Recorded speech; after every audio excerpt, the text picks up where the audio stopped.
Bienvenidos a ¿Conoces la Biblia?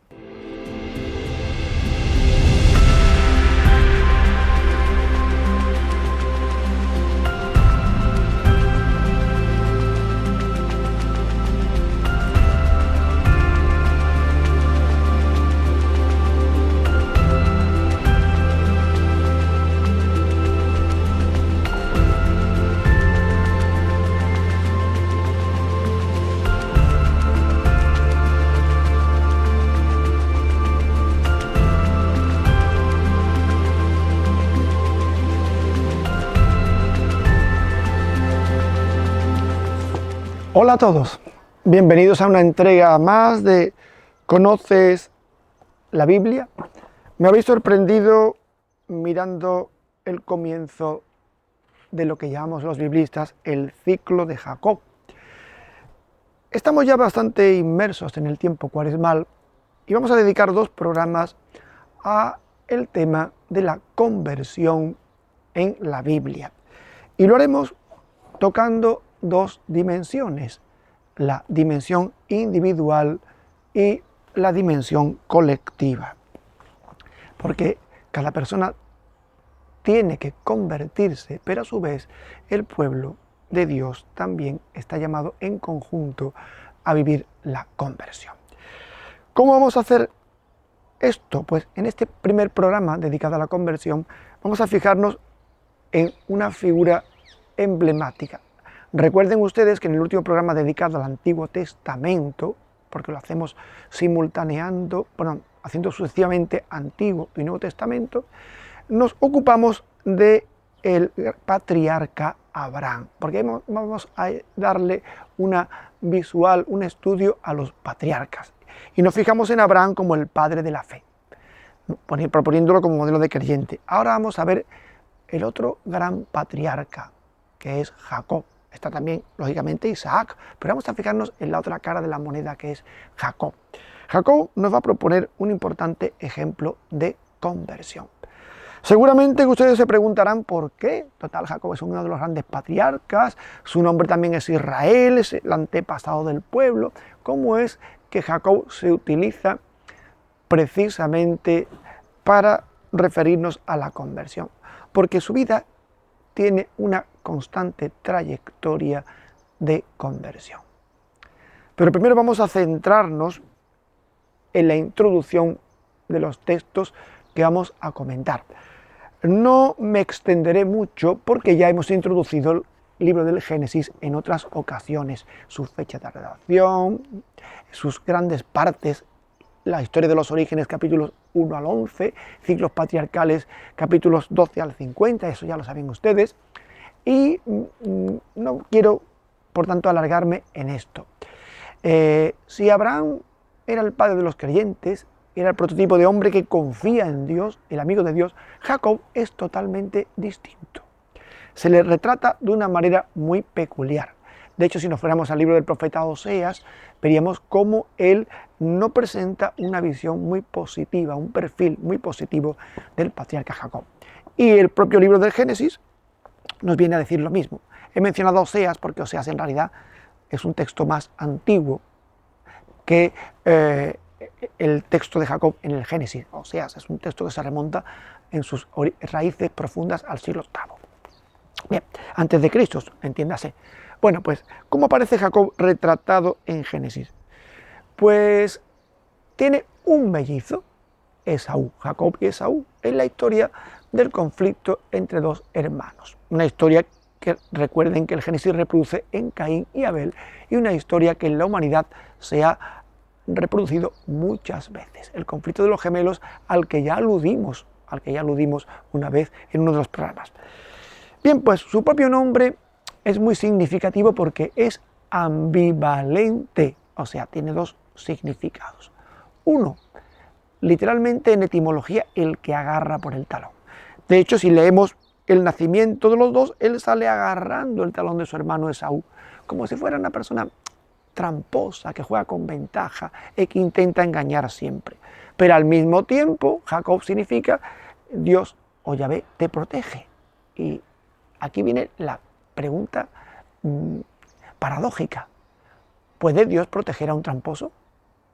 ¿Puede Dios dar por buena la bendición y la primogenitura conseguida con trampas? Es todo un misterio, ¿verdad? Pues puede hacerlo porque Dios a través de ella va a iniciar, mediante una pedagogía que él conoce bien, un camino de conversión para Jacob. La historia de Jacob tiene como telón de fondo la acepción de personas, que es una cosa que la Biblia denuncia en muchas ocasiones. La carta de Santiago, ya lo dijimos en un programa, habla también de la acepción de personas. Bien, pues, ¿qué es lo que ocurre? Que Esaú y Jacob son preferidos respectivamente por su padre y por su madre. El carácter agreste, varonil, tosco de Esaú agrada a Isaac, que lo tiene como, entre comillas, su hijo favorito. En cambio, las buenas formas, las maneras, el ser más estilizado y fino de Jacob agrada a su madre, a Rebeca, la mujer de Isaac. Esto, que en principio puede darse en mucha familia, va a ser un motivo de conflicto. ¿Por qué? Bueno, pues porque va a agudizar la tendencia que Jacob tiene a la suplantación y el engaño. Los mellizos comienzan a discutir entre ellos desde el seno materno, nada menos. Pues bien, para no extendernos y tener que leer todo el texto de Jacob, lo cual no daría para nuestro programa, diremos los episodios más sobresalientes. El primer conflicto entre ambos hermanos es la venta de la primogenitura, que la tenemos en el mismo capítulo 25, versículo 29. Lo conocen todos perfectamente. Viene Esaú muy fatigado del campo y encuentra a su hermano que tiene un guiso. Un guiso, dice el texto bíblico original, de color rojo, Edom. Con lo cual la tradición popular, como aquello era rojo, dice, pues esto serán lentejas. De ahí viene lo de vender la primogenitura por un plato de lentejas. Claro que ¿qué guiso es rojizo? Las lentejas. Aunque también las alubias y los frijoles son rojizos, pero bueno, él le pareció mejor las lentejas a la tradición popular. Pues, como estás desfallecido, por favor, déjame comer de ese guiso, que estoy que me muero de hambre, ¿no? Jacob, que siempre estaba a la expectativa, le dice, bueno, para que yo te dé de comer, véndeme ahora mismo tu primogenitura. Cualquiera diría, ¿cómo le va a vender la primogenitura por un plato de comida? Piensen ustedes, yo se lo aclaro ahora mismo, que la primogenitura era algo importantísimo en la familia antigua. La familia antigua no se parece mucho a la actual, es una familia extensa o adnaticia que se llama, y tiene al frente al pater familias, al jefe del clan familiar, que tiene derecho de vida y hacienda sobre todos sus familiares. El primogénito hereda esa función del pater familias y sobre todo hereda como mínimo los 2/3 de la herencia. Por eso cuando Eliseo se va a separar de Elías y Elías le dice que le pida lo que quiera, le pide los 2/3 de la herencia para que lo constituyan primogénito. Le pongo este ejemplo para que vean ustedes lo importante que es la primogenitura. Pues bueno, pues esta importancia que la primogenitura tiene no parece estar en la mente de Esaú, el cual va y dice de repente, ¿qué me importa a mí? ¿O de qué me sirve a mí la primogenitura si estoy que me muero de hambre? Es decir, no da ningún valor al derecho más importante que le confiere el haber nacido primero. Con lo cual, Jacob aprovecha la ocasión y le pide que se lo jure, cosa que Esaú hace. Y diríamos, bueno, Jacob obra bastante mal porque está engañando a su hermano. Sí, pero Esaú no obra mejor porque está infravalorando algo tan importante como es la primogenitura, que después llevará aparejado el derecho de la bendición. Es decir, está despreciando el don de Dios. Claro que a lo mejor Esaú jugaba con ventaja. ¿Por qué? Pues porque él sabía que su padre al final de sus días tendría que bendecirlo. Y aunque haya vendido su primogenitura, lo que cuenta es la bendición paterna para que esa primogenitura se haga efectiva. Si no, no se puede materializar los derechos del primogénito si además no es el bendito. Así que hacía falta que Isaac bendijera a Jacob en lugar de a Esaú. Y lo va a hacer a través de una argucia de su madre, de Rebeca. Da la coincidencia de que Isaac al final de sus días llama a Esaú para bendecirlo. Mira, hijo mío, sal al campo, cázame una pieza y hazme un guiso sabroso de los que me gustan a mí. Y después de que tú me lo hagas, yo te bendeciré y te constituiré en señor de la casa. Rebeca alcanza a oírlo, se ve que ya en aquella época espiaban tras los visillos, y va y dice, hijo mío, a Jacob, tu padre se dispone a bendecir a tu hermano. Mira, tráeme del rebaño 2 cabritos que yo los voy a guisar suculentamente como a él le gustan, y después va y disfraza con pieles de cabrito a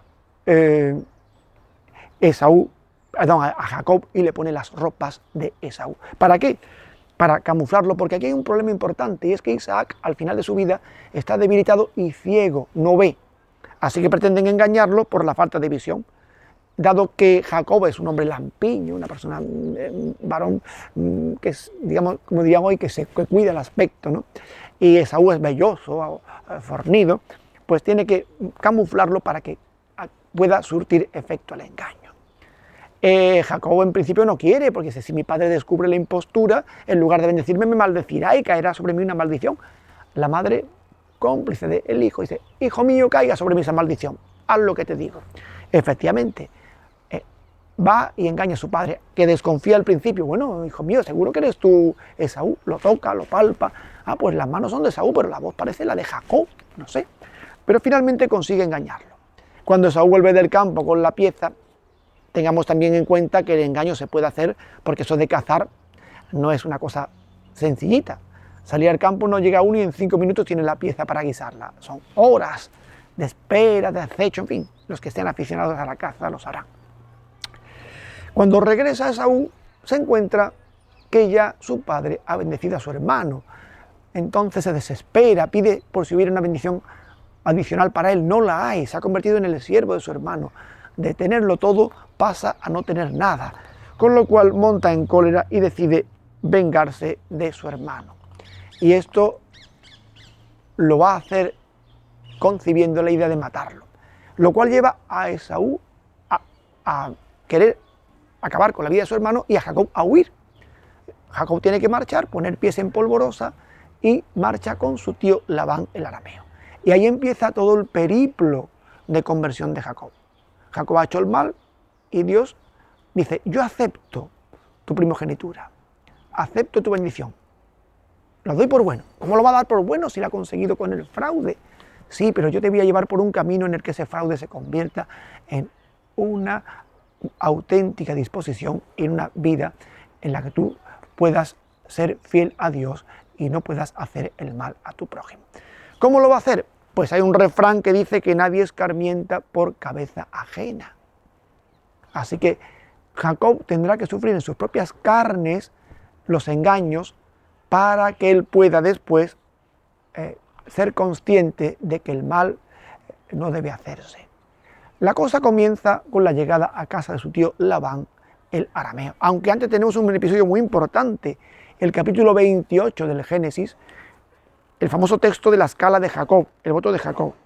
Jacob llega a Betel y allí pasa la noche y mientras está durmiendo tiene un sueño, esos sueños que son de carácter sacro. Dios se revela en el sueño también, como se le reveló a Salomón en Gabaón.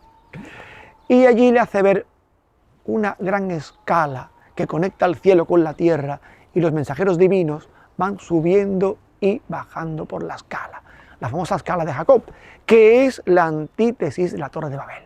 Aquellos hombres que querían escalar el cielo e invadir el espacio divino no lo consiguen, pero Dios sí puede conectar el cielo con la tierra. ¿Y qué hace Dios desde esa escala? Prometerle a Jacob lo mismo que a Abraham, es decir, lo considera descendiente legítimo y portador de la bendición, pese a que la ha obtenido con fraude. A todo esto Jacob se emociona y dice, ay Señor, yo con lo malo que yo he sido y tú tan bueno conmigo, ¿qué va? Jacob dice, vale, si tú me proteges durante el camino, yo vuelvo sano y salvo a mi casa el día de mañana, entonces acepto y tú serás mi Dios y yo te rendiré culto. Y no dice lo demás, pero si no, no. Dios acepta esta condición. Cuando llega Jacob a casa de su tío, se va a encontrar con un engaño semejante al que le ha hecho. ¿Qué le ocurre? Encuentra una chica muy hermosa que a él le agrada. Encuentra a Raquel. El Pentateuco no es muy romántico, que digamos, en las expresiones, no suele prodigarse en expresiones románticas, pero aquí tenemos la única que nos ofrece el libro. Él la ve y se prende de ella, así que va al padre, quiero casarme con tu hija. El matrimonio judío no es el nuestro. El pretendiente tiene que entregar a su padre una cantidad en dinero o en especie que se llama mojar. ¿Por qué? Porque el padre entiende que pierde una hija, un miembro de la familia es importante, es un miembro más, es una fuerza de trabajo, y entiende que hay que compensarle por la pérdida de su hija. Y él, a su vez, entrega a su hija una dote. Jacob no tenía dinero, había huido de su casa que iba a tener, así que tiene que pagarle en especie. El padre le ofrece, trabaja para mí 7 años y tendrás a mi hija Raquel. Jacob acepta, y ahí está la expresión romántica de la que yo he hablado. Dice, él aceptó y la quería tanto que los 7 años le parecieron un día. Allá que va el hombre emocionado a casarse con su esposa, y en la noche de bodas van y le colocan a su hermana Lía. Como la esposa va velada, es de noche, etc., no se da cuenta. La noche, la fiesta, sus sentidos no están alerta, lo engañan exactamente igual que le engañó a su padre. Jacob empieza a aprender que el engaño es mala cosa. Y a partir de ahí, pues reclama a su suegro, oye, mira, que me has dado a la hermana. Sí, aquí la costumbre primero entregar a la mayor, trabaja 7 años más que ya te dará la pequeña. Y empieza toda una cadena de intento de engaño de Labán con Jacob. Jacob se defiende de los engaños, protegido por la bendición, pero está en un círculo vicioso del que solo saldrá con la cooperación de sus mujeres. Sus mujeres que en principio también empiezan siendo rivales. El texto es muy bonito porque teniendo 2 esposas, Jacob, tengan ustedes en cuenta que la poligamia en esta época se veía como algo que podía hacerse. El autor bíblico ha dividido la esponsalidad en 2. Raquel es la esposa amada, o sea, ella tiene el amor de su marido, pero Lía tiene la fecundidad, porque Raquel es estéril. Ambas juntas suman las 2 facetas del amor conyugal. Pero como una tiene un aspecto y la otra otro, compiten entre ellas. Raquel intenta tener muchos hijos para ganar el amor de su marido. Lía intenta tener muchos hijos para ganar el amor de su marido y Raquel no puede tenerlos. Raquel se queja amargamente. Dame hijos o me muero. Yo no soy el Altísimo, yo no puedo darte hijos. La lucha y la competición de estas mujeres llega incluso a ofrecer a sus siervas, como hizo Sara, para que tengan también hijos de ella. Finalmente el Señor va a hacer fecunda a Raquel, pero la va a hacer gracias a la generosidad de su hermana. Ambas mujeres están enfrentadas, pero no hablan entre ellas, no se sinceran. Hasta que un día Rubén encuentra unas mandrágoras. Las mandrágoras no son un elemento mágico como algunas películas de ciencia ficción que han visto ustedes, sino que en la antigüedad tenían un efecto, se suponía que tenían un efecto afrodisíaco. Así que Raquel las ve y pide a su hijo Rubén, a Rubén, al hijo de Lía, que le dé las mandrágoras, pero no se lo va a pedir directamente a él, se lo va a pedir a la propia Raquel, a la propia Lía, perdón. Raquel va y dice a Lía, mira, dame las mandrágoras de tu hijo. Y ella dice, pero no te basta con ser la amada de Jacob, con tener el amor del esposo, que además quieres también la otra parte para ti, quieres dejarme absolutamente sin nada. Raquel comprende, recapacita y dice, bueno, vale, esta noche esté contigo, porque los turnos de convivencia matrimonial lo establecían las mujeres en la antigüedad. Y ella da una prenda de amor a su rival y su rival le da una prenda de fecundidad a ella. Ese intercambio hace que las mujeres cooperen y ayuden a Jacob a salir de su círculo vicioso con Labán. se marchan primero de mala manera, pero se reconcilian en el camino y finalmente Jacob decide ir a encontrarse con su hermano muy temeroso porque no sabe cómo lo recibirá. Por eso va a cruzar una experiencia importante, que es el vado del Yabok, un pequeño arroyo que cruzará de noche, en esa noche oscura de Jacob, que representa también la noche del encuentro consigo mismo, de la búsqueda de la fe, de la lucha con sus defectos y vicios, y cara a cara con Dios se peleará con un ser misterioso que encarna el rostro divino. Y esa lucha para pulir sus defectos, esa lucha confrontándose con Dios, tendrá un símbolo: herirle en la articulación del muslo, lo cual le dejará cojo y evitará que vaya siempre con 2 pasos por delante, que se anticipe, que haga trampas. Amanece y Jacob aparece como un hombre nuevo. Ha luchado contra sus propios defectos, se ha confrontado cara a cara con Dios y ha sobrevivido, aunque pulido en esa experiencia. Y le proponen un cambio de nombre. Ya no es Jacob, sino que se le llamará Israel, el antepasado del pueblo. Igual que Israel tiene que pulirse, Jacob tuvo que pulir sus defectos para conseguir ser un hombre nuevo. Amanece, sale el sol y Jacob va cojeando ya como una persona distinta. Aunque todavía le quedará un episodio más de conversión que tendrá que ser articulado por su hijo menor José, que vivirá una tragedia para que su padre finalmente renuncie también a la acepción de personas y sea generoso. La esclavitud de José en Egipto ayudará a reeducar a su padre para que elimine la acepción de personas y ayudará también a sus hermanos a hacerlos realmente fraternos.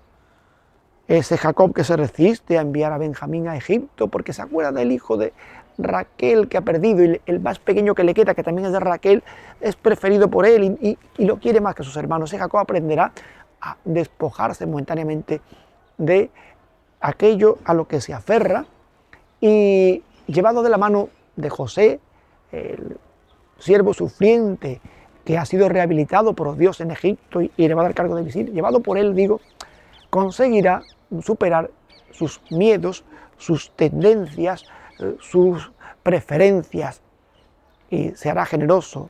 Los hermanos también la superarán, ese rencor y ese odio inicial que tienen hacia José por ser preferido de su padre. Especialmente Judá, que en su experiencia con Tamar, a la cual intenta engañar, no cumpliendo con sus derechos de recibir a sus hijos como maridos por el fallecimiento de cada uno de ellos, Judá aprenderá también a sacrificarse y a ponerse en el lugar del otro, y será él el que convenza a su padre diciendo que yo me ofrezco en lugar de Benjamín. Si pasa algo, yo soy el responsable, y el que se pondrá en un hermoso discurso ante José diciendo: mi padre ha confiado en mí, ha enviado al hijo pequeño bajo mi custodia, yo no puedo volver delante de él habiéndolo perdido, porque eso lo mataría de pena. Me quedo yo en lugar de mi hermano, me sacrifico yo. De esta manera, los hijos de Jacob y el propio Jacob se reeducan por la pedagogía divina y hacen un proceso de conversión guiado de la mano de Dios para que sean dignos patriarcas y dignos cabezas de las tribus de Israel.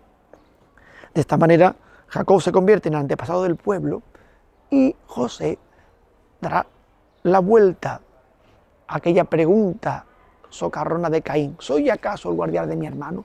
José se convertirá en el guardián y en el educador de sus hermanos e incluso de su padre. Y Jacob acabará sus días con dignidad como padre del pueblo, bendiciendo a sus hijos y dando origen a Israel elegido por Dios. Fíjense qué hermosura de textos, cómo la Biblia nos va dando a nosotros caminos y pautas de la manera en que Dios educa al hombre. Les emplazo para la próxima entrega. Conozcan la Biblia, léanla y medítenla. Hasta pronto.